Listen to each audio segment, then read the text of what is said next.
Aujourd'hui, on remet les mains dans le cambouis, dans la littérature sale, parce qu'on a des histoires sales, et ça donne Dirty Weekend. Bon, je sais que, voilà, la dernière vidéo, je parlais de mon père, et mon père me manque. Je suis triste, mais cette tristesse, elle a une place assez intime dans ma vie en ce moment. C'est-à-dire, j'ai des vagues de chagrin, et puis je pleure, et puis ça fait des flots de larmes. Et puis je mange quand même, et je dors quand même, et puis on vit quand même, et on fait les choses. Donc ne vous inquiétez pas, évidemment que je suis triste, évidemment que je suis endeuillée, ça va, on verra plus tard. Peut-être qu'à un moment ça ira moins, peut-être que je sais pas ce qui va se passer, je laisse venir, et on verra. Mais ne vous inquiétez pas, je suis entourée. Dirty Weekend, c'est un livre dont j'ai entendu parler en lisant. Je vous le mettrai probablement à la fin de la vidéo et en description. Si j'oublie, vous me le dites, je mettrai un commentaire épinglé. Dans la vidéo sur Se défendre d'Elsa Dorlin. Et c'est le genre de moment où on voit que les philosophes qui parlent de littérature, faut vraiment qu'ils soient super bons et qu'elles soient super bonnes pour faire de la bonne philosophie. Parce que maintenant que j'ai lu le bouquin, je la trouve vraiment en deçà du livre. Se défendre. Alors j'avais déjà écrit un bouquin. J'en ai écrit un seul, c'est ma thèse, il y en a d'autres qui sont en projet. La thèse viendra. Et peut-être qu'à ce moment-là, je vous parlerai vraiment de la thèse. C'est une demande qui m'a déjà été faite, mais enfin, ça colle pas trop avec le thème d'aujourd'hui. J'ai fait ma thèse sur Ernest Renan, qui n'a pas spécialement passé un sale week-end. C'est d'autres choses dont je veux causer. Donc, alors voilà, Elsa Dorlin. Je la trouve sympathique, Elsa Dorlin. J'ai pas lu d'autres livres que Se défendre, mais j'ai un peu... Je crois que j'ai lu des articles. C'est chouette, quelqu'un qui m'est sympathique. Mais j'avais pas trouvé ça assez abouti. Alors c'est marrant parce que je sais que des gens qui ne sont pas habitués à la littérature théorique ont pu le trouver... ont pu trouver son livre difficile d'accès. Tout le monde va pas être content en même temps, hein, et on peut être mécontent pour... des raisons différentes. En tout cas, théoriquement, je l'avais trouvé... en fait, je l'avais trouvé plus intéressant historiquement que philosophiquement. Et il m'avait laissé insatisfaite, parce que donc il finit notamment sur Dirty Weekend, que donc voici. Mais sur finalement ce qu'elle appelle un Dirty Care, qui serait un genre de préalable à l'autodéfense, qui est donc non pas une science de l'ignorance qu'on appelle la gnotologie, et ça c'est intéressant ce qu'elle développe là-dessus. Bon, elle n'a pas inventé, mais je ne le connaissais pas, donc c'était chouette. Et je pense qu'elle est quand même fine dans son approche du concept. Ce Dirty Care, il passerait notamment par la connaissance qu'ont les victimes de leurs oppresseurs. Et ça fait partie des choses qui me parlent. Et vous l'avez vu avec notamment la vidéo des 17 ans ou des 16+1 sur donc le trauma, apprivoiser le trauma. Parce qu'il y a un privilège épistémique qui est quand même une grande claque dans la gueule de la vie réelle, hein, faut pas rêver, faut pas halluciner ce qu'on peut avoir de ce petit surplus de savoir. Donc privilège épistémique, c'est-à-dire que on en sait quelque chose de plus, j'ai envie de dire, avec une espèce de locution un peu étrange, de ce que peuvent être les rapports entre femmes et hommes du point de vue des femmes. Et c'est-à-dire c'est quand même pas la même chose parce que ça fait vachement plus mal. Notamment, je sais pas, moi je veux dire... je l'ai déjà dit, hein, on m'a déjà décroché la mâchoire, on a essayé de me prostituer. Bon. Voilà, hein. On a failli me casser un bras. Et je fais partie quand même des chanceuses. Je pense pas qu'on soit là, alors je pense pas que toutes les femmes se soient retrouvées avec des membres cassés. Mais je pense que toutes on a été brutalisées d'une façon ou d'une autre, à un moment ou à un autre. Déjà dans l'enfance. Les violences sur les enfants et les violences faites aux femmes se rejoignent, hein, c'est la même question patriarcale. Le patriarcat, c'est papa, c'est pas homme. Hein. Donc il y a aussi ce qu'on va appeler l'adultisme. Et ça, j'en reparlerai à partir d'autres livres, mais c'est quand même hyper important de souligner. Patriarcat, c'est le pouvoir des patères. C'est la puissance paternelle qui nous vient de l'Antiquité romaine et qui a été incluse dans le droit notamment napoléonien, mais avec la Révolution, etc., à la fin du XVIIIe siècle et au début du XIXe. Quand on vous dit qu'il faut... ça commence à disparaître des beaux, qu'il faut gérer l'appartement au bon père de famille, ça dit des choses. Voilà. Bon, je ne vais pas parler exactement de ça, mais vraiment donc de Dirty Weekend, qui est donc le premier roman d'Hélène Zahavi. On est chez Libretto. Qui c'est qui a traduit ça? Oh, des résultats d'analyse dedans. Jean Hesch. Libretto, je crois que ça appartient à Gallimard. Il coûte 8,90 €. J'ai trouvé d'occasion chez Gibert. Mais je sais pas pourquoi j'ai décollé le truc. Et alors, il était neuf. Il s'est pris la flotte dans mon sac à dos quand je discutais avec mon amie Laura. Il est rentré minable. Mais bon, c'est un peu dommage.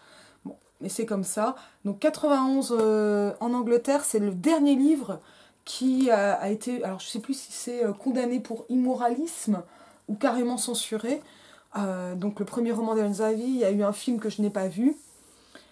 Et on est assez proche de ce qu'on peut appeler le Rape and Revenge. Alors ça va être un peu le bordel parce que tout ça me paraît super intéressant, mais c'est un livre qui est violent, avec un style assez particulier. J'ai un peu regardé les avis de lecteurs sur internet, donc comme d'hab, Babelio, Sens Critique, etc. C'est un livre qui a pas mal dérangé, visiblement. Bon, alors c'est sûr, j'ai vu un commentaire qui disait ouais, je lis parce que j'aime le rêve. Bon, évidemment, là, on n'est pas dans la bonne littérature pour ça. Hein. On est dans la littérature des histoires sales et donc du week-end sale. Quand je vais marquer histoire sale, je vais vous mettre un pied de blog en plus dans le sale des histoires et donc de ce que j'appelle, vous le savez, mais je commence à le théoriser, les trivialia. Ces petits détails qui vous mettent le nez dans le caca. C'est le moment où on va rajouter ces détails qui fait qu'on va sentir, par exemple, ce qu'a été l'agression, ce moment d'humiliation, etc. Et qui correspond en fait pas mal au regard traumatique. De quand on s'accroche, on se focalise sur un regard qui peut finalement devenir un trigger, ensuite, donc quelque chose qui va réactiver un trauma, une honte, une humiliation. La honte, ça fonctionne quand même pas mal comme le trauma, mais sur un mode mineur. Hein. Mais, enfin, mineur, ça peut être extrêmement handicapant, une honte, mais ça peut valoir le coup si vous avez... je suis pas psy, hein, mais si vous êtes vraiment sujet à pas mal de honte, il faut que j'aille lire un peu plus Annie Ernaux, mais je l'avais trouvée assez plate, honnêtement, quand j'avais lu Les Années. Je m'étais super ennuyée. Désolée.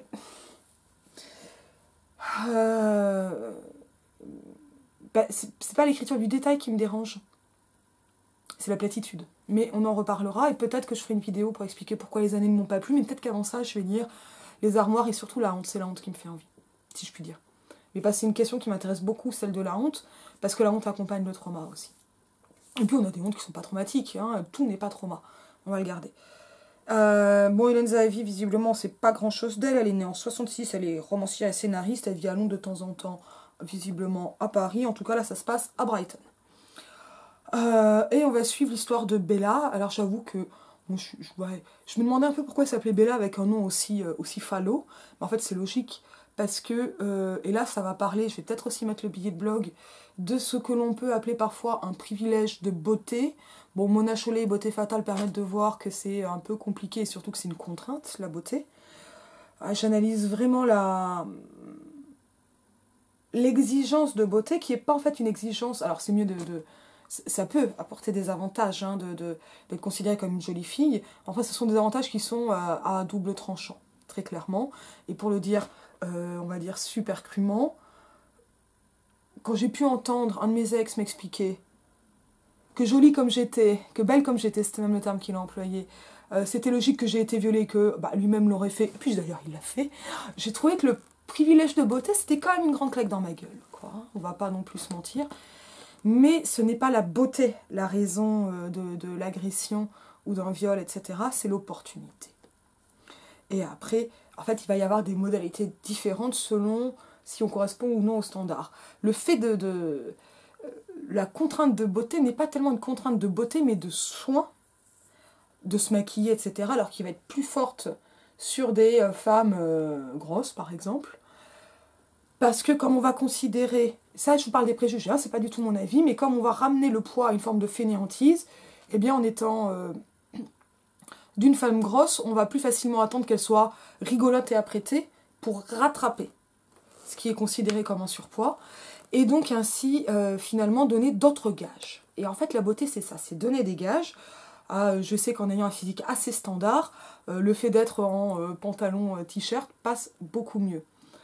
C'est pas juste, c'est comme ça. Mais qu'est-ce que ça veut dire? Ça veut dire qu'en fait on donne des gages, et en fait en donnant des gages, il me semble, ça c'est mon analyse, que ces gages montrent qu'en fait qu'on a passé du temps à se préparer, soit en étant pomponné avec les ongles faits, ce genre de choses, soit carrément en faisant du sport. Et moi c'est vrai que je fais du sport, je sais pas, je fais du sport pour avoir une silhouette, je fais du sport parce que j'ai mal au dos. La gym c'est du pilate, hein. Mais il y a du temps qui est consacré à un soin, et qui est compris comme un soin de soi, mais qui n'est pas réellement destiné à soi, mais aux autres. Et en fait, on va pas se mentir, les autres c'est pas des femmes, hein, ce sont d'autres hommes. Et en fait, c'est pas aux autres, c'est au male gaze. Et c'est aussi cela qui implique en retour, non pas du fait que les femmes soient considérées ou pas comme belles, apprêtées ou pas, mais que il paraît absolument légitime de complimenter des femmes que l'on ne connaît pas, par exemple dans la rue, ou dans d'autres circonstances. Voilà, quand j'ai été votée la dernière fois dans ma commune, le président du bureau de vote, seul homme de la salle à ce moment-là, m'a sorti « Oh, on a l'habitude ici de demander aux très belles femmes, c'était ces termes, de venir dépouiller. » Il a cru me faire un compliment. C'est extrêmement désagréable. Et c'était le premier tour. C'était le premier tour ou c'était le deuxième, je sais même plus. C'était le deuxième, j'avais une jupe. C'est quand j'ai été voir Book and Chill, on attend la vidéo. Moi je lui ai dit, avec une remarque sexiste comme ça, c'est évident que je ne mets pas un pied hors de chez moi ce soir, enfin. Et j'ai fait rire tout le monde, et comme ça, après il a bafouillé dans son coin, il s'est senti bête, etc. Mais en fait, il n'aurait jamais fait une remarque de ce genre à un homme. Voilà. Donc là, ce qu'on a, c'est le renforcement d'un rapport de hiérarchie, et l'attente d'un remerciement pour cette validation absolument non sollicitée. Bon, moi je suis pas allée dépouiller, de toute façon j'étais occupée, je voyais des copines. Mais en fait c'est...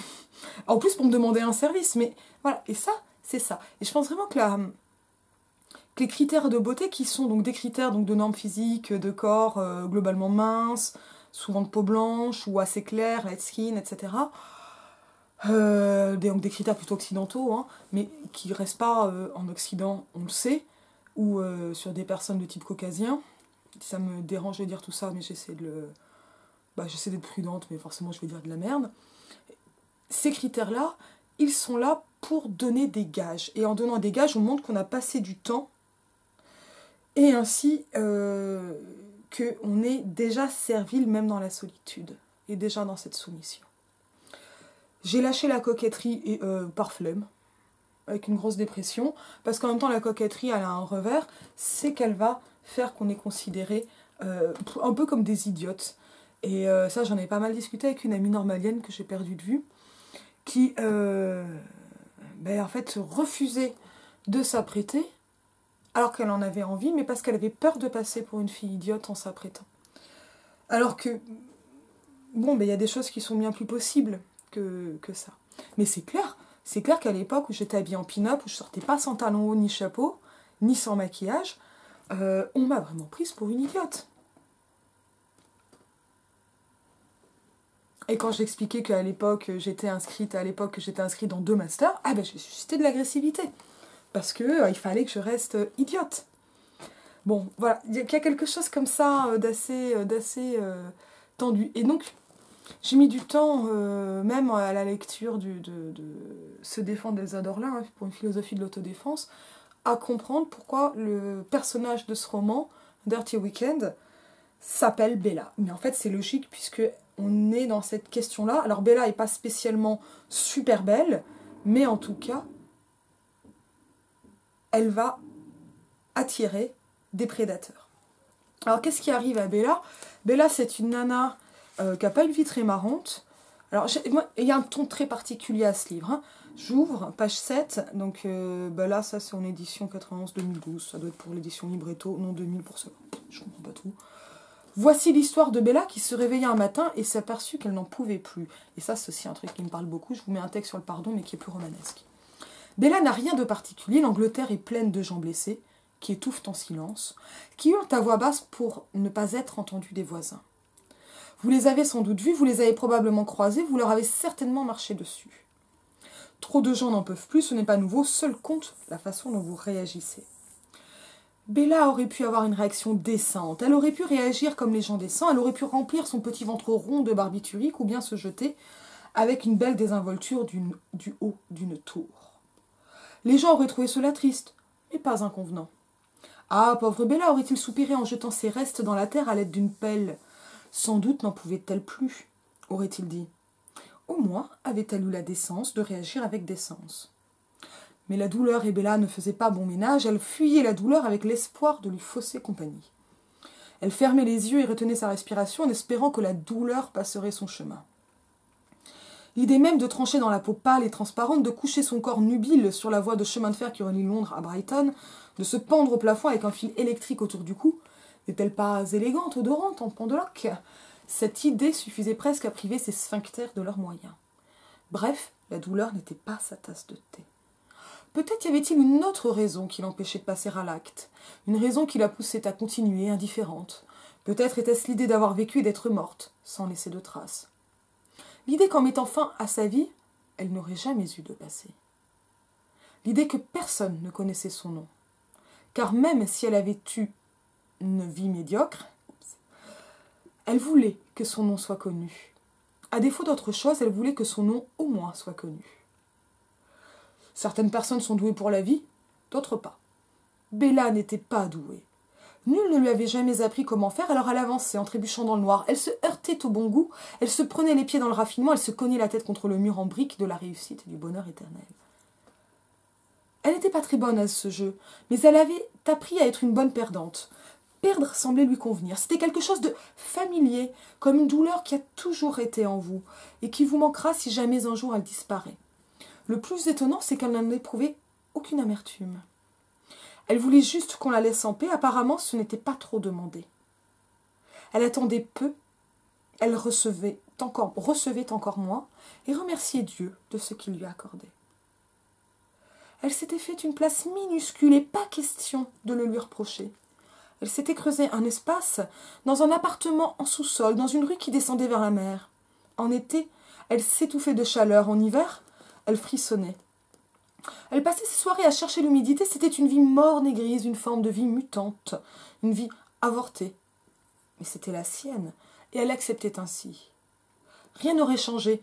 Personne n'aurait jamais connu son nom sans cet homme qui l'observait. Un homme ordinaire qui l'observait depuis sa fenêtre. Un homme qui l'observait et la désirait, là, debout derrière sa fenêtre. Il la voyait dans son sous-sol, et il fallait qu'il laissait. Il n'avait pas assez de bon sens pour la laisser ramper.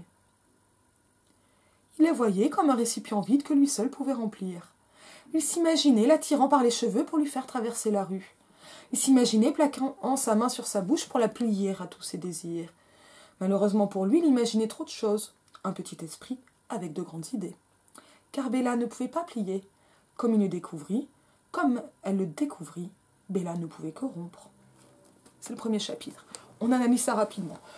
Alors, j'aime la voix de la narratrice. Je ne peux pas dire que c'est un narrateur, c'est une narratrice. C'est comme ça. Il n'y a pas vraiment de signe de voix de femme, mais là, c'est une question de privilège épistémique. C'est trop proche d'un vécu de femme et de femmes harcelées pour s'en éloigner. Bon, Bella, et en même temps, rien de particulier, ça va correspondre au fait que ça va être le désir de cet homme qui va la distinguer, mais pas pour une chose qu'elle a demandé. Donc en fait, on est dans une situation absolument morne, hein, le mot est dans le texte, avec quelque chose qui n'est pas du ab ovo ni in medias res, donc on n'arrive pas pouf d'un coup dans la situation, mais on va être dans la situation initiale. Et on va avoir cet élément perturbateur, j'ai presque envie de dire un élément harceleur, qui est ce mec. Ce mec, on pourrait croire, c'est un homme ordinaire qui l'observait depuis sa fenêtre, qui observe cette femme ordinaire, etc. Ça pourrait ressembler à Pretty Woman, être un conte de fées qui démarre. Ça va pas être le cas. J'ai oublié de vous dire, hein, gros trigger warning, violence dans tous les sens, etc. Bon, qu'est-ce qu'on a?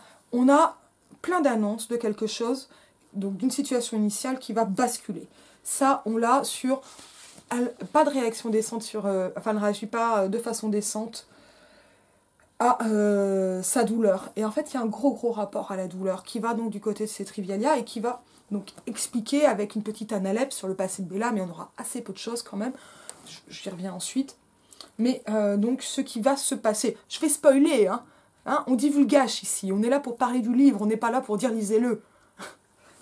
Si vous voulez pas le divulgachage, vous mettez pas, vous allez lâcher le bouquin, vous revenez. Hein. En plus, vous le trouvez d'occasion, celui-là. Et donc, le refus du suicide, avec donc, voilà, cette Trivialia, c'est ça. N'est-elle pas élégante, odorante en pendeloque? Avec en plus un ton... Alors, j'ai vu, c'est de l'humour, c'est british, c'est distancié. Alors, il y a beaucoup de gens que ça a mis mal à l'aise. Bon, c'est de l'humour trauma, ça, hein, on le sait. C'est cette fameuse politesse du désespoir à la déproche. C'est... cette idée suffisait presque à priver ces sphincters de leurs moyens. Comme si elle était déjà pendue, vous voyez, mais presque et pas tout à fait comme. Mais là, c'est ça, l'histoire sale, elle passe par le détail sale. Ici, un détail sale refusé, mais vous inquiétez pas, ça va être pire. Donc elle se heurtait au bon goût, etc. Donc tout ça va appartenir à la situation initiale et annoncer la suite. Et j'aime beaucoup tout ce qui passe comme ça sur cette espèce de douleur, cette attente d'être en paix, et avec cet élément perturbateur qui pourrait annoncer, voilà, donc du Pretty Woman. Je rappelle que Pretty Woman, c'est un super mode d'emploi d'entrée dans la prostitution, le proxénétisme et tout ça. Hein. Voilà. Et dans une réalité qui n'est pas du tout celle du film. Hein. Faut quand même pas non plus rêver sur les conséquences que peuvent avoir les images hollywoodiennes d'un film pensé par un homme pour faire fantasmer des femmes sur une vie qui arrange les hommes. Elle s'était fait une place minuscule, etc. Alors avec des choses comme ça qui me plaisent beaucoup sur cette espèce de chambre à soi, mais qui est vraiment l'appartement, qui ressemble à un terrier, forme de vie mutante, vie avortée, etc. Et cette acceptation qui va faire partie de la soumission. J'avais été très énervée il y a 2 ans, toute seule en prenant le bus. Ça m'était tombé dessus, de me dire « Oh mais oui, mais Instagram, l'esthétique Instagram, de la déco d'intérieur, c'est le joli, c'est le petit. » Parce qu'on a des vies tellement minuscules et tellement étriquées qu'on en vient à les aménager pour y trouver quand même un peu de confort, tout en les acceptant. Et là, hop, il fallait qu'il essaie. Il n'avait pas assez de bon sens pour la laisser en paix. Là, on sent la bascule arriver. Il la voyait comme un récipient vide. Ça va reprendre les théories absolument sexistes d'Aristote. Je vous rappelle, hein, pour Aristote, c'est l'homme qui apporte le pneuma lors de la conception, et la femme est un récipient vide, et elle va fournir une forme à modeler. Voilà. Enfin, même pas une forme à modeler, il n'y a pas vraiment d'ovule pour Aristote, et après, on va considérer, alors le pneuma c'est là, mais ça peut aussi être l'homoncule. Donc genre, on met des petits bonshommes comme ça dans les bancs de femmes, et puis ça pousse comme quand on met une graine dans un pot. Toutes les métaphores de « papa, il a mis la graine dans maman », ça nous raconte ça, hein, c'est Aristote. C'est pas la réalité biologique, et c'est du vieux patriarcat. Hein. Ça a 5000 ans, ces histoires. Il est temps de changer de disque et d'expliquer que l'ovule a choisi. Et que l'ovule a eu plein de spermatozoïdes pour les dégager. Bon, après, il y a encore d'autres histoires sur la fécondation humaine, c'est assez rigolo. Il imaginait trop de choses, malheureusement pour lui, nous annonce... Donc là, on a à la fois l'annonce d'un malheur qui va tomber sur Bella par ce mec qui la mate, qui est un voyeur, et qui va se transformer en harceleur. Un petit esprit avec de grandes idées, ça épingle. Ça épingle. Et quand on est épinglé, c'est comme les papillons, hein, on ne bouge plus. Vous allez voir, bientôt, il ne va plus bouger. Et car Bella ne pouvait pas plier, et ce qui me plaît beaucoup, comme il le découvrit, comme elle le découvrit. Et ça, c'est quelque chose qui va être assez fréquent dans le livre. Je vais essayer de vous trouver d'autres scènes. Ça va être la mise en parallèle des connaissances masculines. Ici, c'est pas les hommes, mais des hommes prédateurs qui agressent et poursuivent Bella, et de sa propre connaissance. Qui est bien ce dirty care auquel Elsa Dorlin a été sensible, sauf que la mise en parallèle et le renversement du pouvoir autour de ce savoir, de mémoire, et je dis bien de mémoire, n'a pas été... aurait pu être plus finement analysé. On va revenir. Alors après, voilà, il y a des blagues et tout ça. Les détails croustillants, entre parenthèses, les détails ignobles, atroces et croustillants, et les détails qui inciteront les mères à mettre en garde leurs petits garçons dévoyés. Sois sage, ou sinon la Bella va venir te chercher. Ces détails-là viendront plus tard, et vont venir, parce que c'est un roman qui est quand même assez trash. Il y a plus gore, mais c'est assez trash. Et maintenant, histoire de rajouter des pages, voici l'esquisse de ce qui s'était passé avant, de ce qui l'a poussé à faire tout ce qu'elle se surprit à faire. Donc là, hop, une analepse, etc. Alors là, on va avoir un peu donc, toute sa vie qui est racontée. Alors là, en fait, on part sur l'été, ça va remonter plus loin, et notamment à sa période d'études, où, alors, évidemment que ça m'a marqué, à ce moment où elle tombe amoureuse de son prof qui la prostitue, donc le pimp, le proxénète, et comment elle devient absolument bouffée par la prostitution, usée, et qu'elle en est dégagée, parce que ce n'est plus une assez bonne gagneuse. On appelle une prostituée une gagneuse en argot, faut pas rêver. Hein. C'est du vocabulaire de prox. Hein. Il y a plein d'autres noms d'ailleurs. Et donc ce type commence à l'appeler,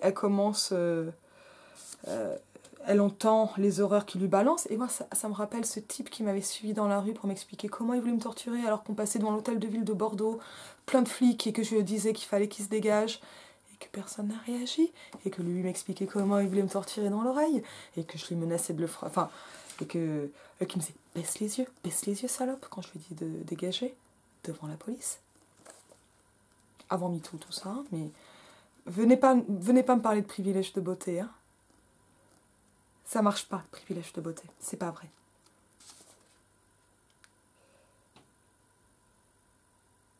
Et voilà, elle va commencer en fait à réagir. Alors on lui suggère... le mec la suit dans un parc avec ce truc très marrant qui lui suggère d'apprendre l'autodéfense. Tiens, je retombe dessus. On a des dialogues, donc en fait il s'approche, c'est extrêmement anxiogène. Page 29, en se réveillant, elle comprit qu'elle n'en pouvait plus. Et ça me rappelle, alors il y a eu un film sur cette femme, il me semble qu'elle était lesbienne, et d'un pays de l'Est, peut-être la Pologne, qui un jour a craqué et a fait un meurtre par camion, des meurtres par camion, et c'est tombé au moment des attentats de Nice, le film, qui a adapté ça. Et ça rappelle aussi... l'histoire d'Aileen Wuornos, et c'est le film qui raconte sa vie, c'est Monster, je ne sais plus qui a réalisé ça. Alors là, pour le coup, on est sur l'adaptation de faits divers réels, je ne suis pas fan du film. C'est une tueuse en série, Aileen Wuornos, qui a eu une vie abominable, archi abominable dès l'enfance, et qui est devenue donc tueuse en série et qui n'a tué en fait que des clients qui venaient... donc lui acheter des services sexuels, et a-t-elle expliqué donc qui avait essayé de la violer et ou de la voler, et il y a eu un moment comme ça donc, où elle les a tués et détroussés. C'est une histoire assez abominable, assez intéressante aussi, et il y a peu de tueuses en série, mais elles sont lourdement condamnées, surtout ces femmes qui tuent des hommes. Bon, les mères infanticides, c'est très particulier aussi. Là, ça dépend vraiment des cas très très compliqués, la criminalité féminine. Hein. Grosso modo, il y a un stade où les femmes sont moins condamnées, mais quand les femmes se défendent, elles sont beaucoup plus condamnées. Surtout quand elles se défendent des hommes. C'est ce qu'on a vu avec cette affaire qui a fini par être jugée à Bordeaux là, il y a peu de temps, de cette jeune fille, il y a 2-3 ans maintenant, qui a été harcelée de nuit violemment. Par à 2-3 heures du matin, place de la Victoire, par un type qui est venu, mais qui l'a même pris dans ses bras, c'est pas une agression sexuelle. Le Monde parlait de cours maladroite, mais c'est pas faire la cour, ça. Enfin, cette jeune femme de 18 ans, qu'un type a essayé d'étrangler la veille dans la rue, visiblement, elle a poussé le mec, elle a mis des coups de pied, le mec est mort, une semaine après. Bon, vient de se prendre 18 ans ferme. La légitime défense n'est pas reconnue, et ça a même été reconnu en homicide volontaire. Et je trouve ça honteux, absolument honteux. Là, vraiment honteux. Puisque visiblement, en plus, c'est le fait d'être tombé qui fait que ce mec est mort. Mais bon, j'ai pas lu le rapport du légiste dans ce cas. C'est une affaire dont on a assez peu parlé. Elle passe en national, mais très vite. Donc, elle va avoir un genre de voyant un peu étrange iranien. C'est un joli moment, je l'ai bien aimé. Voilà, je vais le passer, mais je l'ai vraiment bien aimé. Et elle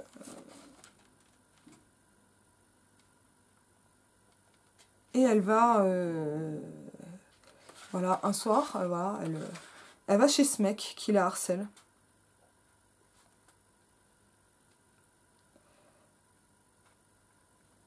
Et ça, c'est vraiment un moment hyper étonnant. Cette nuit, la première nuit où Bella va agir. On est page 60. Mais cette fois, c'est différent. Cette fois, elle va agir sur quelqu'un d'autre.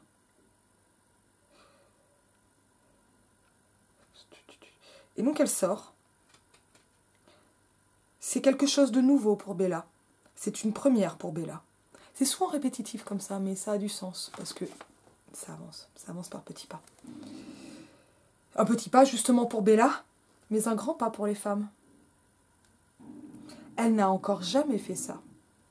Elle n'a jamais ouvert le verrou de la porte de derrière, ni gravi les marches par une froide nuit d'hiver. Parce que là, ça parle en fait de ces moyens mis en place par les femmes, et qui vont parler quand même à beaucoup de femmes qui sont s'enfermer dans la maison, garder ses clés entre les doigts quand on rentre la nuit, respecter un couvre-feu.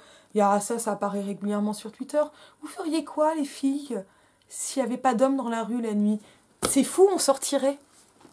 Sans se poser la question des fringues que l'on porte, par exemple. Les femmes vivent un couvre-feu permanent.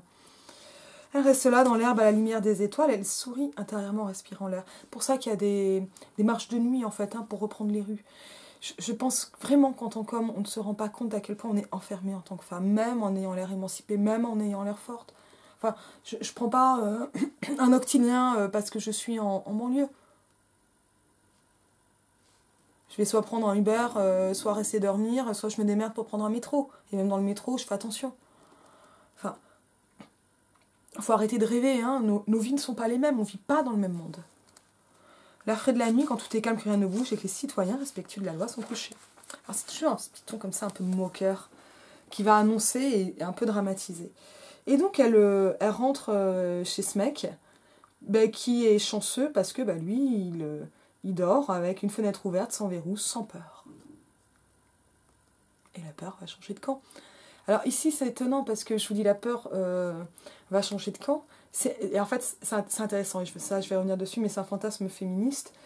En tout cas, ça reprend le slogan de la pétition de 2012, je crois, d'Oser le féminisme. La honte doit changer de camp, avec un manifeste des 313 qu'a signé notamment Clémentine Autain sur le viol. Donc elle y va, elle va le voir. Elle le voit qui dort, elle fouille un peu l'appart, gentiment. Elle a envie de tout péter, mais elle reste tranquille. Elle voit qu'il est riche, quand elle est pauvre, enfin riche, plus à l'aise qu'elle. Et ça, j'ai envie de dire que ça rappelle aussi certaines statistiques, bien connues. Et elle le regarde, qui dort. Il ne dormait pas comme elle, recroquevillé en une petite boule compacte de peur fétale. Elle regardait le drap se soulever et retomber, se soulever et retomber.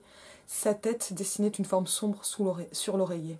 « Nous y voici, se dit-elle. Nous y voici. »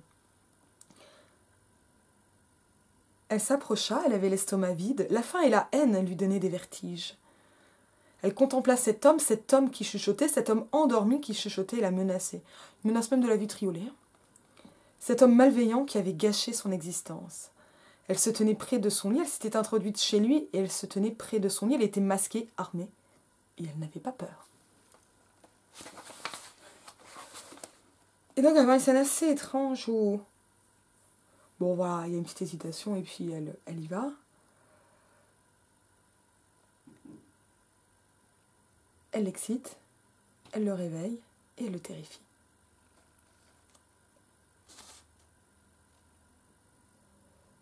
Et là, je vais vous lire ça. Attention, violence. Ville Bella, séductrice doucereuse, nymphe nécrophile de la nuit, destructrice de monde. Le salopard semblait si serein. Il aurait pu conserver cette sérénité à jamais, il aurait été heureux. Elle aurait été heureuse. Toujours ces parallèles. Il aurait pu mener son existence futile. Il aurait profité de toute son espérance de vie. Il aurait pu vivre jusqu'à 70 ans et sourire dans son sommeil en faisant des rêves obscènes. Il aurait pu garder tout ça dans sa tête, comme la plupart des gens. Il aurait pu enfermer tout ça dans sa tête et se tenir à l'écart du monde. Mais ça ne suffisait pas. Ça ne suffisait pas à Timothy. Il fallait qu'il trouve une femme pour la harceler avec sa peau moite. Il fallait qu'il pénètre dans son cerveau pour en extraire une putréfaction et l'étaler sur son visage. C'était un besoin, il ne pouvait pas s'en empêcher. Il ne désirait qu'une chose, satisfaire son besoin. Et parmi toutes les femmes qu'il aurait pu choisir, parmi toutes les femmes qui auraient cédé, cet imbécile l'avait choisie, elle dont les désirs étaient encore plus noirs que les siens. Toujours les parallèles. Elle observait tandis que le drap se mouillait. Elle observait tandis que les minutes passaient. Elle avait gagné la partie, elle l'avait vaincue. Elle s'était introduite dans son antre et était restée près de son lit. Magnanime dans la victoire, elle lui accorda quelques instants fugitifs d'extase. L'extase que seule peut vous procurer Bella quand elle vous lèche le lobe de l'oreille. S'il avait su qu'il était condamné, cela aurait sans doute été son dernier souhait. Connaître ce plaisir dans le noir, connaître ce bien-être dans le noir, gravir la montagne dans le noir et redescendre de l'autre côté. Elle lui accorde tout cela, bien qu'il n'en valût pas la peine. Mais Bella accorde, et Bella reprend. Après la partie de plaisir, on fait les comptes. Il y a un temps pour arriver, et un temps pour s'en aller. Un temps pour le plaisir et un temps pour être jugée. Elle fut frappée par la solennité de cet instant. Eût-elle été une adepte des rites, elle aurait remplacé son écharpe pourpre par un petit carré noir de bon goût. Pour Bella, la justice n'est pas la justice biblique. Jamais elle n'appliquera le principe œil pour œil, dent pour dent. Cette parité laxiste et molle lui donnerait presque envie de vomir. C'est là qu'on voit que les parallèles vont avoir du sens. Tu me frappes, je te dézingue. Aussi, malgré sa répugnance à s'introduire chez lui, son dégoût à l'idée d'entrer sans y être invité dans son jardin des plaisirs privés, mais consciente néanmoins que tempus inexorablement fugit, elle prit le coin du drap dans sa main gauche. « Excuse-moi » dit-elle en arrachant d'un geste brusque le drap en coton. Il ouvrit les yeux, l'aperçut et gicla, comme une baleine. Un réveil très brutal. Il regardait d'un air ébahi la silhouette encapuchonnée près de son lit, l'horreur dans ses yeux. L'horreur qui apparaissait lentement dans ses yeux était un souvenir qu'elle se rerait contre son cœur pendant de nombreuses nuits solitaires. Pour la première fois de sa vie, elle regardait le visage d'un homme et elle y voyait scintiller le reflet de sa propre peur. « Enfin seule, dit-elle. Tous les trois. Imaginez un peu, vous réveillez et vous la voyez près de votre lit. La femme de vos rêves humides se tient près de votre lit, la femme de vos pensées obscènes, la femme de vos désirs inavouables se tient près de votre lit, avec un marteau. Elle ôte son écharpe pourpre en vous regardant avec un grand sourire. C'est la première fois que vous le voyez ce sourire. Elle sourit si rarement. Elle a le grand sourire du manant, avant qu'il n'embroche les seigneurs avec sa fourche. Un grand sourire à brûler les prisons. Un grand sourire qui indique que la patience a ses limites. Et Timothy, le pauvre Timothy, s'est réveillé pour voir ça. Elle le frappa avec le marteau sur la joue. Un coup oblique, désinvolte, pas trop violent. Juste assez pour briser l'os. Elle le frappa de nouveau pour bien lui faire comprendre qu'il ne rêvait plus. Elle le frappa de nouveau pour garder le rythme. Elle le frappa encore une fois pour le plaisir. Même Bella, même la petite et fragile Bella, peut soulever un marteau. Même elle peut le tenir dans ses mains, le brandir bien haut et frapper avec. Le choc du métal sur l'os produisit un bruit plutôt inhabituel. Si elle avait pratiqué le cricket, cela aurait pu lui évoquer le choc de la balle sur la batte, mais elle ne jouait pas au cricket. La secousse qui ébranlait les fondations de son monde fut telle qu'il songea à peine à hurler, et l'espace d'un instant épouvantable, elle crut qu'il allait plonger dans un état de choc catatonique, la privant ainsi de cette interaction humaine à laquelle elle attachait tant d'importance. Mais il porta la main à son visage ruisselant. La main devant les yeux, il regarda la tache couleur fraise goûter de ses doigts. Sa mâchoire s'affaissa, et un son étrange sortit de sa bouche, une sorte de grognement incrédule, qu'elle ne put saisir et qui fut donc perdu pour la postérité. Son visage se fripa, il se mit à pleurer comme un veau. Il gémissait comme un bébé. Elle lui sourit avec tendresse. Il posa les yeux sur la fleur fragile nichée timidement entre ses cuisses et qui se flétrissait rapidement.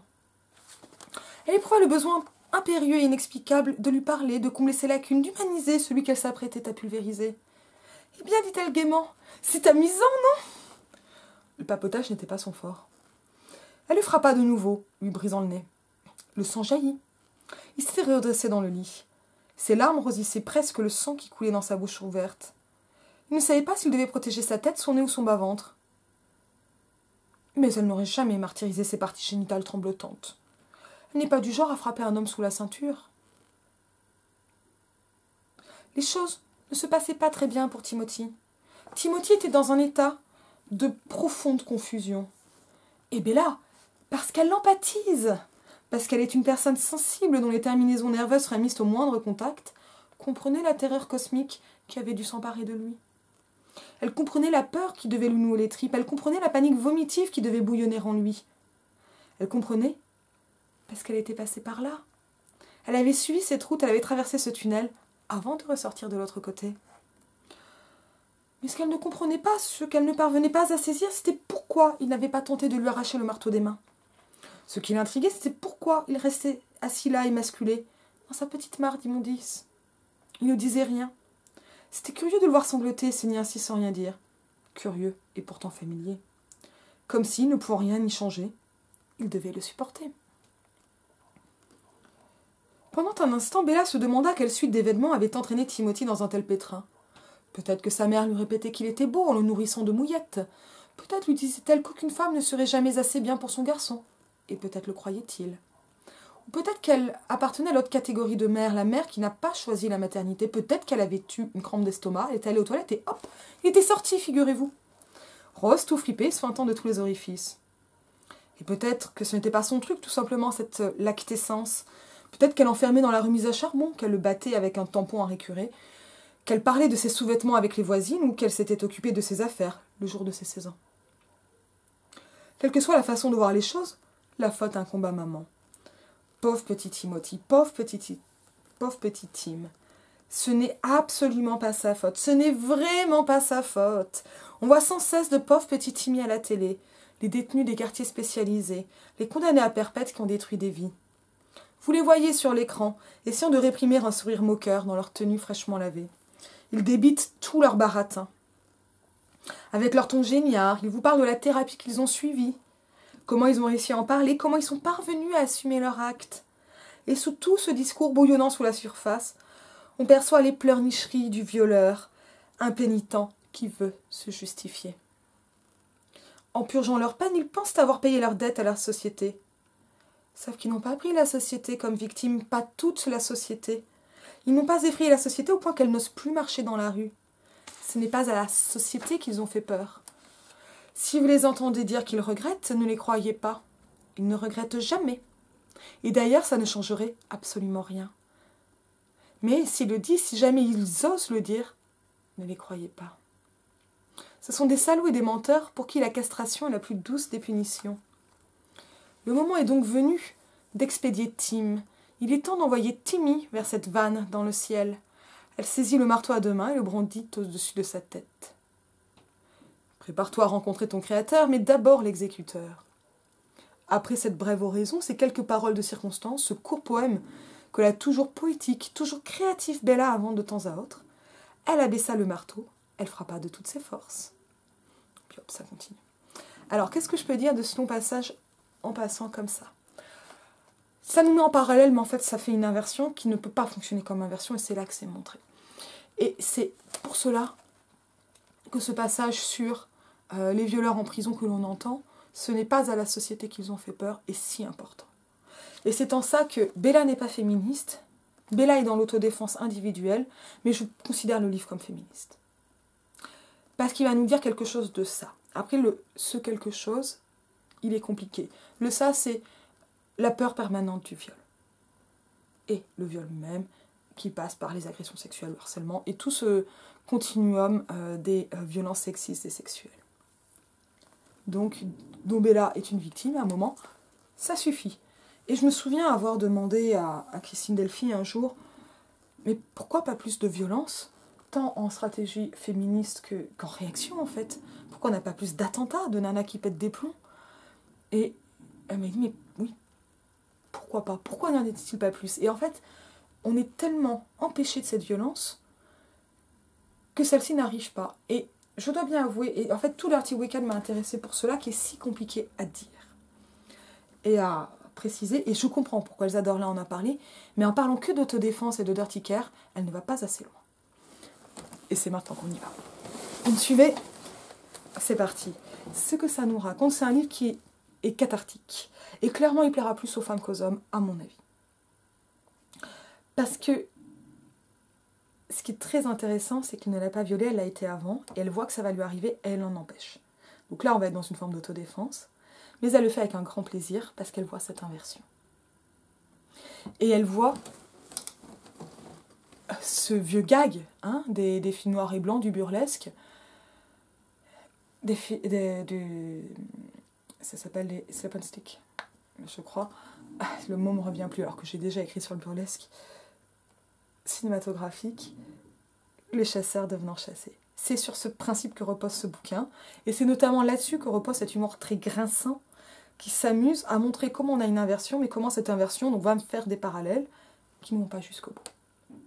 Et c'est pour ça que ces espèces de répétitions, elles vont avoir donc cet effet. Alors, j'ai pris un ton assez particulier.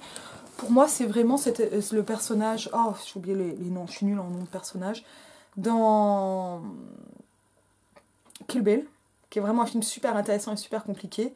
C'est pas le personnage joué par Emma Thurman, c'est le personnage de la jeune fille japonaise avec sa boule, là. Voilà. Et qui joue la petite fille ultra cruelle. Voilà. C'est ce type littéraire, Bella. C'est ce type littéraire qui va lui parler. Alors, en plus, on a des côtés un peu Pulp Fiction, avec cette espèce de poème, le créateur et l'exécuteur, ça rappelle vraiment Pulp Fiction. C'est vraiment du Tarantino à ce niveau-là, le bouquin. Sauf que c'est du Tarantino qui serait pas fait par un mec. Voilà. Et c'est intéressant. Je vais probablement continuer ce parallèle. Donc on part d'en savoir ce que c'est qu'être traqué et de subir ça. Et d'un moment où on va avoir quelque chose qui est de l'ordre d'une autodéfense, pour le premier, parce qu'il y en a d'autres. Et elle va aussi aller en chercher, mais elle va aussi prendre des coups. Il est compliqué le week-end de Bella. Et on ne sait pas trop si elle est dans une forme d'amok, de course furieuse, mais elle ne tue pas au hasard non plus. Elle ne tue que des hommes qui menacent d'agresser ou qui l'agressent. Et qui essaient de la violer avec une forme de crescendo. Parce que finalement, lui, donc, il commence à l'agresser quand il lui tient le bras dans le parc. Il lui explique comment il veut la torturer et à quel point il veut la faire souffrir. Qu'on est en quelque chose d'absolument terrifiant et qui dure des mois. Mais sur les autres, ça va être beaucoup plus vite et beaucoup plus brutal. Voilà. Mais ce ne sont pas des hommes, on va dire, innocents qui n'y ont rien fait.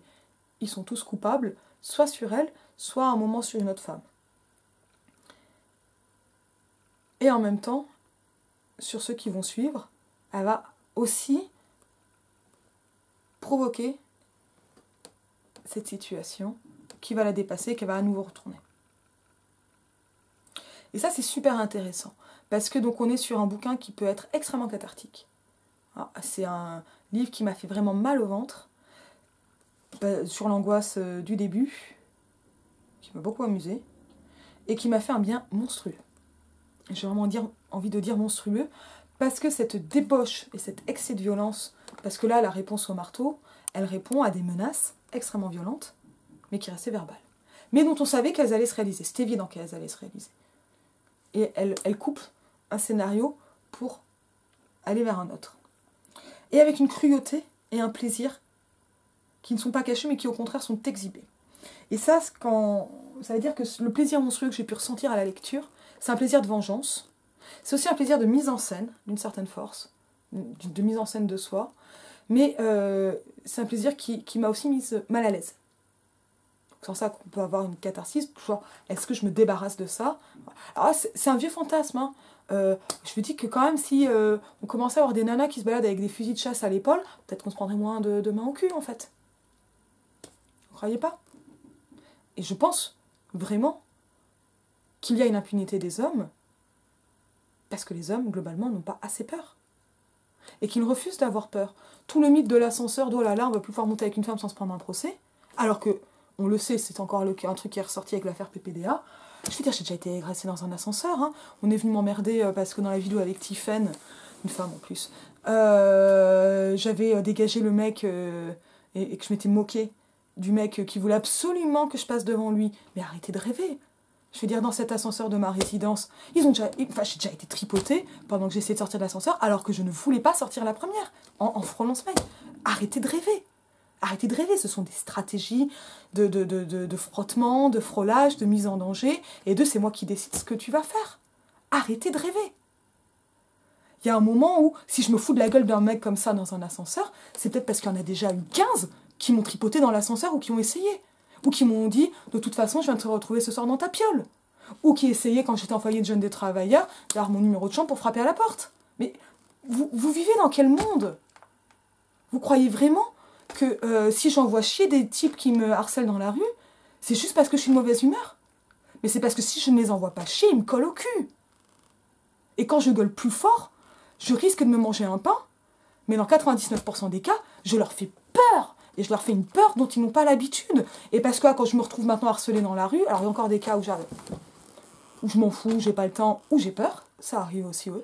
Mais maintenant, j'ai pu, en pétant un plomb, suivre moi-même les mecs qui me suivaient dans la rue ou qui essayaient de m'interpeller, en leur hurlant dessus et en interpellant tous les gens autour, pour qu'on les voit bien et qu'ils aient honte. Et vous savez quoi? Ça marche. Ils ont honte. Et ils savent pas qui c'est cette folle qui est en train de les suivre dans la rue. Et ça me va très bien de passer pour la folle qui hurle sur les connards dans la rue. Les bitards. Vous voyez? Parce qu'il y a aussi un moment, tiens, je vais peut-être mettre le texte fille de trottoir de ce mec à qui j'ai refusé le passage sur le trottoir et qui m'a poussé sous une bagnole. Hein?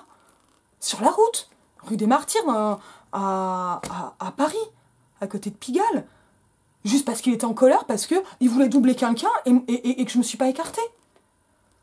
Est-ce que je parle de tous ces types qui se sont dit qu'ils allaient me faire chier juste parce qu'ils ont vu une meuf en bagnole? Mais moi, je fais quoi dans ces cas-là? Mais je roule plus vite qu'eux.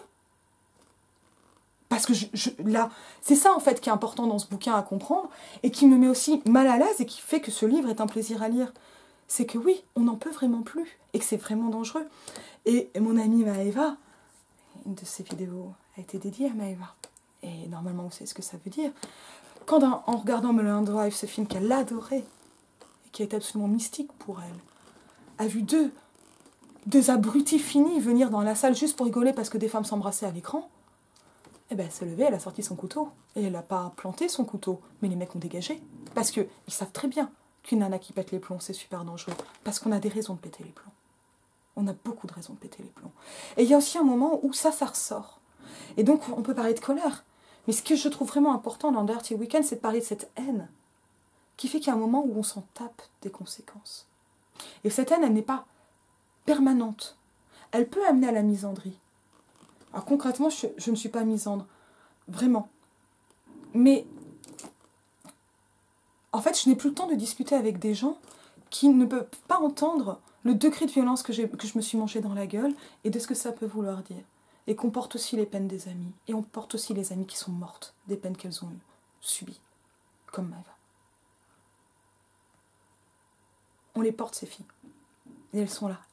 Et elles nous manquent. Et il y a un moment où, quand on se prend une main au cul dans le métro, en fait, on se prend pas des mains au cul dans le métro, on se prend des bites. Voilà. Et on peut rentrer avec du sperme sur le pantalon. On va peut-être dire les choses aussi. Voilà. Et un RER en panne, ça veut dire que dans le bus qui va remplacer de substitution, je me souviens d'une fois où le RER était en panne et j'allais bosser à la fac et j'ai subi 3 agressions sexuelles sur le trajet en 1 heure. Enfin, 1h30 avec les retards. C'est pas une fois de temps en temps. Et ça commence pas quand on a 24 ans. À 24 ans, en fait, le gros est fini. Ça commence quand on en a 12 ou 13. Ce genre de choses. Et qu'on est absolument terrifié parce que ça tombe et on ne sait même pas pourquoi ça arrive. Et quand on comprend, on a une espèce de colère. Et ça amène des espèces de ressassements colériques et de poussées de violence que j'ai pu avoir en fait seule chez moi. Et ça m'inquiète et ça peut m'effrayer. Et en même temps, ça m'intéresse énormément que cette violence que j'ai ressentie et dont je ressens encore le désir, et que plein d'amis ont ressenti, de copines, et qui est extrêmement fréquente et extrêmement difficile à vivre par moments, et qui peut être paralysante, et qui explique aussi pourquoi cette jeune femme à Bordeaux, elle a trucidé ce type dans la rue. pourquoi elle l'a frappé. Et je pense vraiment pas qu'elle avait l'intention de le tuer. Et de se prendre 18 ans ferme, quoi. Il faut, en fait, vivre avec cette idée que toutes les femmes ne sont pas en colère, mais que beaucoup de femmes sont très en colère. Et vous savez pas lesquelles, et vous savez pas à quel moment ça peut vous tomber sur la gueule. Parce que je pense vraiment qu'il faut vivre avec cette peur, un peu, de femmes comme Bella. Et c'est là où ce petit pas pour Bella est un grand pas pour les femmes. Et c'est en même temps un malaise énorme, parce que je ne sais pas si politiquement c'est vraiment une solution. Je pense vraiment. Et ça me tue, et ça me ronge de me dire que s'il y avait plus de femmes violentes, il y aurait moins d'hommes violents, parce qu'il y aurait plus d'hommes qui ont peur. Et que cette peur, elle tiendrait plus de mecs dans les bornes d'une plus grande décence. Ça ne suffirait pas, mais on aurait plus de décence, avec un peu plus de peur masculine.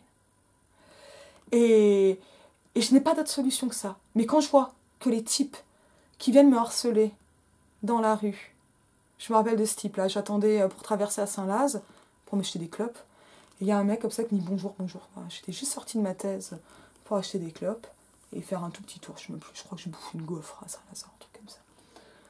Et ce type, c'était il y a quelques années, il me dit j'attends bonjour, bonjour. Et à un moment, je suis là, c'est à moi que vous parlez. Mais en fait, il y a plein de femmes qui font semblant de ne pas avoir entendu. Moi, j'avais vraiment pas entendu. Et elles le font pour pas avoir d'emmerde. Et le type, il insiste. Super lourd. Et je regarde, je dis, mais pour qui vous prenez-vous? Pour penser que vous êtes plus intéressant que mes pensées. Il y avait 2 gamines de 16 ans à peu près qui regardaient, mortes de rire. Et lui, je l'ai suivi dans la rue. Lui, je l'ai suivi. Bah, c'est marrant, il s'est mis à courir. Et pourtant, il n'avait pas peur de rester à côté de moi et de me dire 8 fois de suite bonjour. Jusqu'à ce que je réponde. Et quand j'en ai mis plein la gueule, il s'est dégagé.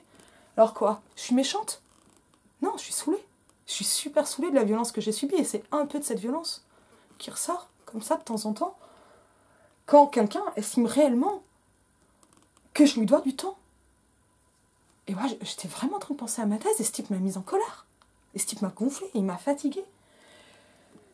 Et peut-être qu'il va arrêter. Je me rappelle de ce type, j'allais rejoindre une manif, enseignement supérieur et recherche, je ne sais plus laquelle, il y en a eu tellement. Et là, comme ça, dans le 5e, j'essaie de retrouver la manif, et il y a ce type qui me balance des horreurs de ce qu'il veut me faire subir. Et je lui hurlais dessus en répétant « Ah ouais, tu fais ça, etc. » C'est marrant, il a couru. C'était un vieux. Vraiment un vieux. Il devait avoir 70, 75 ans. C'est pas parce qu'ils sont vieux qu'ils sont pas dégueulasses. Hein. Les gentils papis, ils existent, hein, mais il n'y a pas que ça. Hein. Mon voisin, hein. Je vois qu'il me disait bonjour, il m'attrapait bien le bras, là, pour me tripoter le sein avec son pouce. Faut pas rêver, hein. On le sait, on voit. On ferme juste nos gueules parce que c'est compliqué, parce que j'aime beaucoup ma voisine. Mais j'ai pas oublié. Et c'est marrant, j'ai pas pleuré quand il est mort. C'est marrant. Vous voyez, cette colère-là. Et Dirty Weekend, ça nous parle de ça. De cette colère d'une femme qu'on va montrer comme vraiment traquée et qui bascule. Mais là où ça devient vraiment moralement intéressant, c'est que cette bascule, elle va l'amener à devenir elle-même chasseuse. Et c'est très bizarre cette chasse parce que c'est une chasse, on va dire, à la peau. Où elle va se faire plus ou moins proie, c'est-à-dire jouer les codes de la séduction, parce que jouer les codes de la séduction, c'est se mettre en situation d'humiliation et de proie. Parce que je vous jure que quand on a l'air intelligente, quand on drague, ça marche pas. Jamais. Ou quand on est un peu offensive, un peu claire, un peu explicite dans ses désirs, ça débande, hein, systématiquement. J'ai pas eu un contre-exemple. Enfin, si, des fois il y a un contre-exemple, parce qu'une fois c'est marrant, ça ressemble à du jeu de rôle. Ça marche pas 2 fois. Et rarement la première. Très rarement. Il n'y a rien de plus efficace que de faire l'idiote. Ça déçoit les garçons, ça déçoit souvent. Pas tous, mais souvent. C'est ça, le savoir sale des victimes de tout ça. Et c'est en ça qu'elles ont un savoir plus aigu que les autres. Parce qu'elles l'ont vu. Elles ont vu ce que c'était un type violent et égoïste qui décide qu'elles n'ont aucune humanité. On sait ce que c'est. Des baudruches, hein, mais on sait ce que c'est.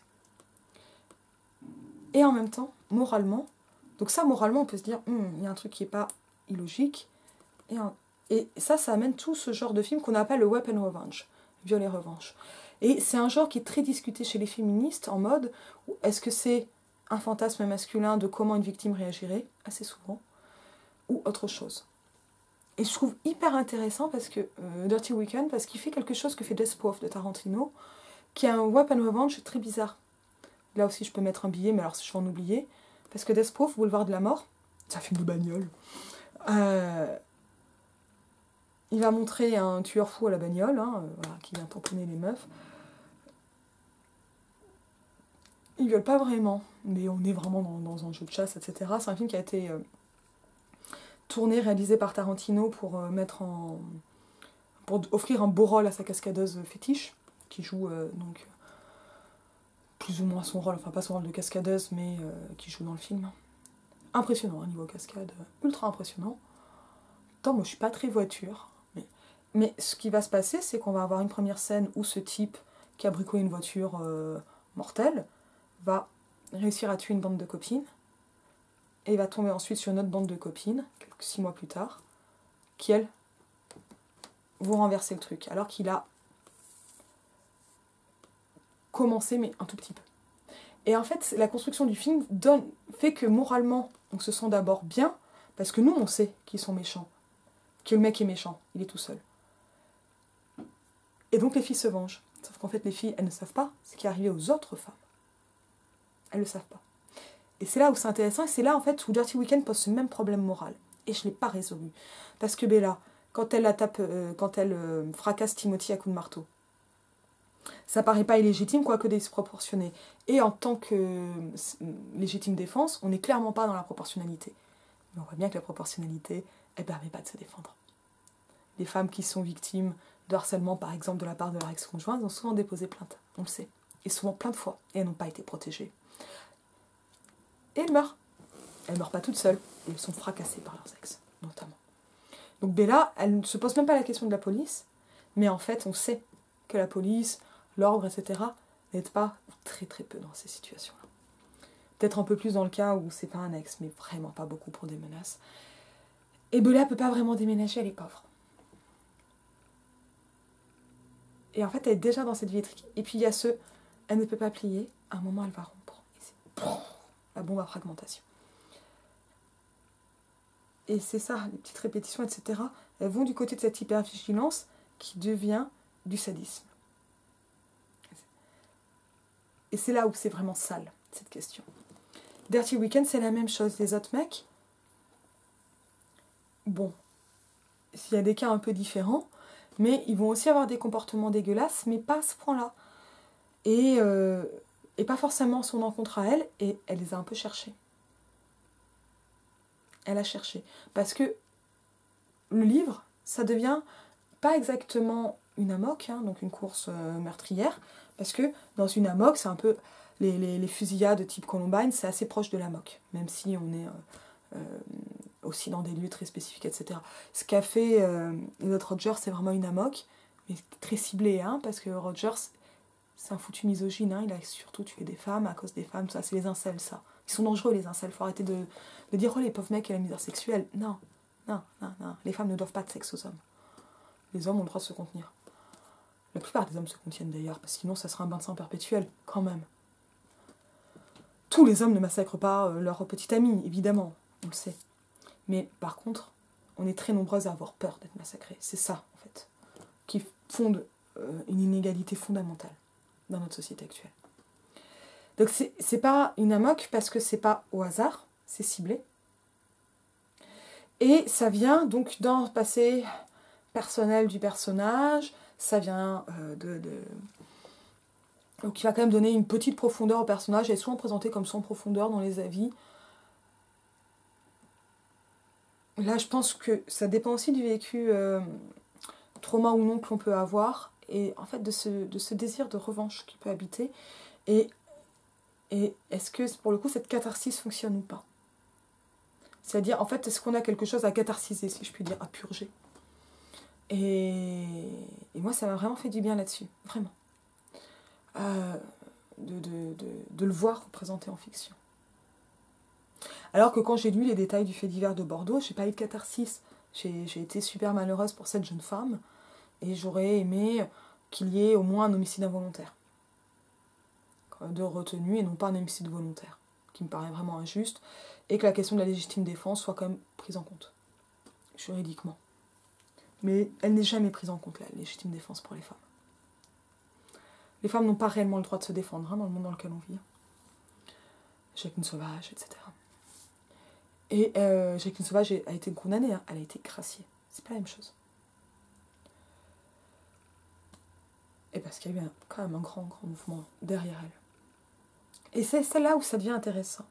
Parce que cette catharsis, il ne faut pas rêver. Elle se donne des raisons, et en même temps, elle ne les a pas forcément. C'est aussi un truc qu'il y avait eu dans un jeu vidéo qui avait fait scandale. Alors en fait, vous pouvez tuer à peu près n'importe qui en jeu vidéo, sauf si vous jouez une femme qui tue des harceleurs de rue. Ça, vous pouvez pas, gros scandale. Je crois que ça s'appelait Hey Baby. J'ai jamais joué, mais ça, faudra que je le fasse, ce jeu. Où vous êtes une femme qui marche dans la rue, il y a des mecs qui la harcèlent. Et elle est trucide. Voilà. Mais dans ce cas-là, ça pose problème parce que c'est trop réaliste et que c'est une réalité que visiblement on ne veut pas connaître, en tout cas avec une vengeance féminine. Voilà. Tout ça, c'est vraiment intéressant de ce point de vue-là, parce que finalement, je vois pas mal et je sais que Death c'est un film qui plaît aussi à des féministes parce qu'il fait du bien à ce niveau-là. Sur le fait qu'on va répondre par une ultra-violence, et non pas comme dans Thelma et Louise, par un suicide. Et à ce niveau-là, j'ai beaucoup aimé Promising Young Woman, qui est aussi un weapon revenge, mais très étrange, avec très décalé dans le registre, très féminin, là aussi, et avec en fait assez peu de sang, mais quand même une forme de cruauté, mais qui tue son héroïne. Ah, désolé, j'ai spoilé. Mais faut le détail. Voilà, donc lui, il met mal à l'aise pour d'autres raisons. Il faudrait que j'en fasse un billet. Pour Promising Young Woman, il y avait eu un super billet sur Genre et Écran. Le site géré par Geneviève Céline, mais c'est pas elle qui l'a écrit, celui-là. Donc le Weapon of Revenge, c'est intéressant pour ça, et ce roman, je pense vraiment, ouvre ce genre, parce que Bella ne meurt pas à la fin. Après, on ne sait pas trop ce qu'elle devient. Elle vieillit pas avec beaucoup d'enfants, enfin on a une fin assez brutale, et on n'a pas trop d'autres conclusions. Dans les faits, elle n'est pas dans une très bonne passe. Et ça, c'est vraiment important, qu'elle ne meure pas à la fin. Elle n'est pas punie, elle ne pardonne pas, elle ne rentre pas dans la norme, ça s'arrête, c'est tout. Et en fait, je me dis que dans Death Proof, etc., on va nous montrer quelque chose de très ambivalent, qui est des femmes qui vont aller vers un déchaînement de violence, individuelle avec Bella, collective dans Death Proof, mais c'est surtout une femme qui est très violente dans cette bande de filles. Et d'ailleurs, ces femmes sont aussi violentes entre elles. D'un point de vue féministe, c'est un film qui ne parle pas non plus de sororité. Et on va les montrer comme étant très violentes, en ayant des raisons d'être violentes, mais elles ne vont pas forcément connaître ces raisons, ou elles les auront provoquées, donc ces raisons ne seront pas forcément de bonnes raisons. Je ne serai pas non plus forcément de mauvaises raisons. Et moi, c'est vrai que quand j'ai pu avoir ces désirs de violence, que je n'ai évidemment pas assouvis, j'ai pu me dire, mais le prochain, c'est sûr, je lui fais sa fête. Et il y a eu... Voilà, pour moi, la vengeance, ça a été ne pas m'écarter du trottoir. On va quand même pas parler d'une très grande violence, quoi. Et ça fait déjà un peu peur. Et j'avais déjà une satisfaction, mais je ne me suis jamais acharnée comme ça sur quelqu'un. Donc, il y a quelque chose comme ça qui joue avec cette violence, et avec ces fantasmes de violence que l'on peut avoir, et qui va donner des raisons très ambivalentes à la violence de ces femmes, pour permettre une forme de catharsis, mais aussi le plaisir de la violence gratuite. Et pas tout à fait gratuite. Et pas tout à fait proportionnelle. Et en même temps, ce ne sont pas des violences qui sont politiques. En ce sens qu'elles vont être collectives, organisées, et avoir un effet au-delà de la torture ou de la mort d'un homme. Et c'est en ça qu'on est sur un point très aveugle du féminisme. Le petit bouquin là d'Irène sur la violence et le féminisme, c'était très plat ça aussi. Elle nous parle de situations de violence, mais qui sont des situations d'autodéfense, mais pas de féministes. Ça, il y en a très peu dans son livre. Mais des réactions individuelles, mais c'est pas un livre sur le féminisme, c'est un livre globalement sur la violence féminine. Et on a encore cet exemple des suffragettes, donc Elsa Dorlin parle du Jiu-Jitsu, elles ont été plus violentes que ça, les suffragettes, hein, beaucoup plus violentes. Mais elles ont aussi été très sacrificielles. Avec la grève de la faim, en étant molestées en cortège par la police, hein, c'est ça le Black Friday, c'est ça. Et voilà, ça j'en ai parlé dans plusieurs vidéos des suffragettes, je mettrai donc pas en lien, vous les retrouverez. Et surtout des suffragistes, des sœurs Pankhurst, d'Emmeline Pankhurst, leur mère. Mais il y a quelque chose de compliqué aussi dans cette violence politique organisée, que l'on a pourtant dans des groupes d'extrême gauche. Et je tiens à signaler quand même que la violence d'extrême gauche et la violence d'extrême droite souvent ne fonctionnent pas de la même façon. Les suffragettes n'ont pas tué d'hommes. Elles ont détruit des biens matériels. Et là, ce qu'on a, c'est de la violence féminine, parfois comme dans Bella, je dirais que le personnage n'est pas féministe, il n'y a pas d'autre femme que Bella. Vous ne pouvez pas passer le test de Bechdel à ce bouquin, puisqu'elle est toujours seule et elle parle qu'à un mec, qu'à des mecs. Elle ne parle pas d'autres femmes, jamais. Donc Bella elle-même n'est pas féministe, inscrite dans un collectif, etc. Elle n'est consciente que de la violence du monde, mais elle n'est pas dans une démarche d'organisation. En revanche, la narratrice porte un savoir plus collectif et va aussi accentuer pas mal de points et montrer une forme d'empathie avec Bella et en même temps s'en distancier. Et ces ambivalences, elles sont super intéressantes. Mais donc, ce que fait Bella est ainsi un grand pas pour les femmes, parce qu'il y a une possibilité de réponse. Et en même temps, on reste sur quelque chose qui ne finit pas vraiment. Et c'est aussi pour toutes ces raisons-là que j'ai adoré Dirty Weekend. Allez, c'était long, je vous dis à bientôt. Vidéo super ambivalente, sujet difficile. Bon, on continue à mettre les mains dans le cambouis et dans les histoires sales. Je vous dis à bientôt.